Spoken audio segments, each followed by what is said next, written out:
Break के बाद देवभूमि के दंगल में आप सभी का स्वागत है। खास मेहमान हमारे साथ में लगातार बने में सतीश जी, आपने सुन ही लिया होगा मुझे लगता है, लेकिन और मेहमानों को भी हम चर्चा में जोड़ते चलते हैं। उसके बाद आगे आपके पास वापस से लौटेंगे। हमारे साथ में शांति प्रसाद भट्ट जी भी बने हुए हैं और इंदुमान जी भी हैं। शांति प्रसाद जी, क्या चल रहा है प्रदेश में? पेपर लीक काम है सरकार के लिए एक बड़ा सिरदर्द बन गया है, लेकिन बड़ी बात यह कि इस सिरदर्द को स्वीकारने को तैयार नहीं है सरकार। अभी बहुत अच्छा एग्जाम्पल दिया दीपक जी ने। आवाज आ रही है बहुत ज्यादा पीछे से, बीच में आवाज आ रही है। ठीक है शांति प्रसाद जी, अभी ठीक है? सुरेंद्र भाई बोल दे प्लीज, बाकी के मेहमान खुद को म्यूट रखें। शांति प्रसाद जी बोलिए। देखिए गरिमा, उत्तराखंड के अंदर नौजवान बच्चों के भविष्य के साथ जो खिलवाड़ हो रहा है उसकी पुनरावृत्ति आपने हरिद्वार में फिर देख ली। और ये उस सरकार में हुई जो गाल बजाने में नंबर 1 है। हर जगह धाकड़ धामी, स्मार्ट धामी। और ये धामी जी जुल्म किस पे कर रहे हैं? जो आवाज बने हुए हैं। जब ये नकल विरोधी कानून बना था, पूरे प्रदेश के अंदर बड़े बड़े होर्डिंग बैनर पोस्टर छापे गए। अपनी तारीफ अपने गले में माला डाल डालकर इन्होंने घूम घूम के कहा कि हमने उत्तराखंड में सख्त नकल विरोधी कानून बना दिया है। उत्तरकाशी का एक नौजवान लड़का जिसने उस परीक्षा में नकल होने की पुष्टि करी, उस पर मुकदमा लगा दिया। ऐसे ही उत्तराखंड के ये बेरोजगार संघ के नौजवान लड़के अपने बच्चों, अपने भविष्य को सुरक्षित करने के लिए सजगता से आवाज बने हुए हैं। सरकार इनकी बात न सुनकर इन्हीं को धमका रही है, इन्हीं पे मुकदमे लगा रही है, इनको प्रताड़ित कर रही है। ये साफ पता चलता है कि वर्तमान सरकार उत्तराखंड के अंदर नौकरियां बिकवाने में नंबर 1 है। पहले भी हाकम दोषी था और इसमें भी हाकम का नंबर आया।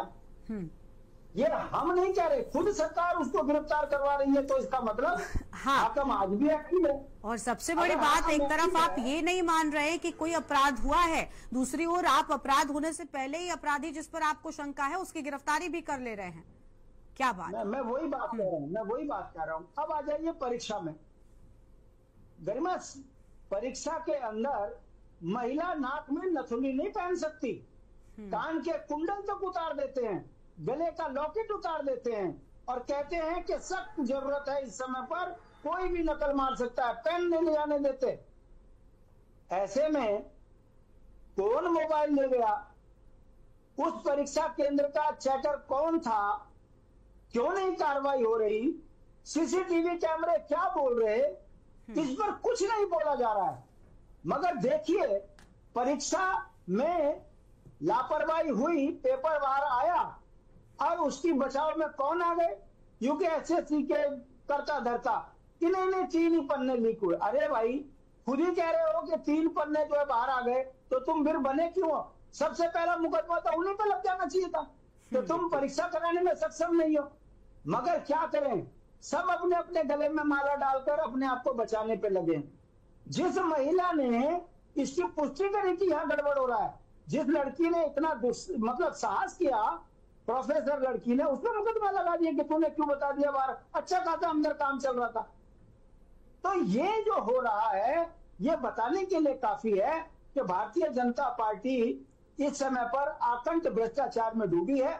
उत्तराखंड के प्रतिभावान बच्चों को बेरोजगार बनाने में आमादा है।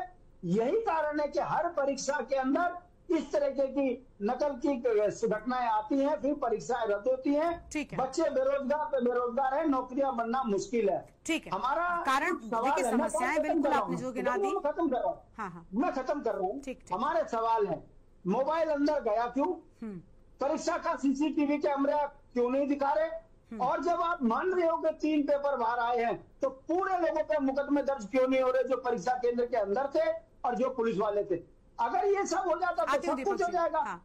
हाकम सिंह को पकड़ना ये बताता है कि धामी की सरकार महाभ्रष्ट बेईमान है और नौजवानों के साथ। चलिए शांति प्रसाद जी लौटेंगे आपके पास में। इंदुमान जी को जल्दी से जोड़ लेते हैं दीपक जी, उसके बाद आएंगे आपके पास में। इंदुमान जी वरिष्ठ नेता है कांग्रेस पार्टी की ओर से। इंदुमान जी क्या कहना चाहेंगी?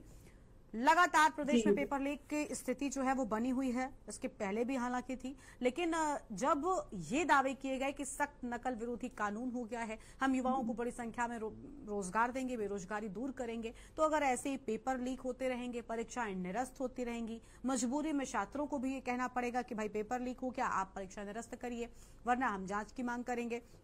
कुल मिलाकर नुकसान आम जनता, अभ्यर्थियों और छात्रों का ही है। सरकार का कोई नुकसान नहीं है। सरकार ने जो तालियां सख्त नकल विरोधी कानून बनाने को लेकर बटोरनी थी, वो उस वक्त पर उन्होंने उसे कैश करा लिया, भुना लिया।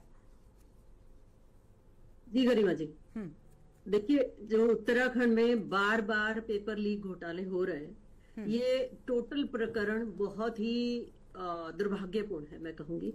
और सरकारी तंत्र बिल्कुल टोटल फेल है, क्योंकि पहली बात तो नकल विरोधी कानून बनाने की आपको आवश्यकता क्यों पड़ी? क्योंकि आपके अंदर घोटाले हो रहे थे और दिखावे के लिए आपने कानून बना दिया। वो तो देखिए, मुझे लगता है वो तो जब कांग्रेस पार्टी सत्ता में थी तब भी हो रहे थे।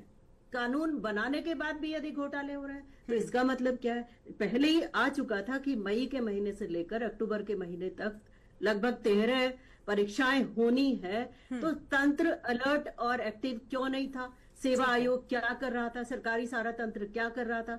अब जैसा कि हमारे भाई ने अभी कहा, मोबाइल अंदर कैसे गया? देखिए, प्राइमरी स्कूल की भी परीक्षा हो, हाई स्कूल की हो, इंटरमीडिएट, मैं तो अध्यापक रही हूँ अपने लाइफ में, तो किसी को कुछ जब अलाउड नहीं है तो कैसे, बाथरूम भी मैंने सुना कि किसी को वॉशरूम वगैरह के लिए भी भेज दिया था, तो कैसे ये सब अलाउ हुआ?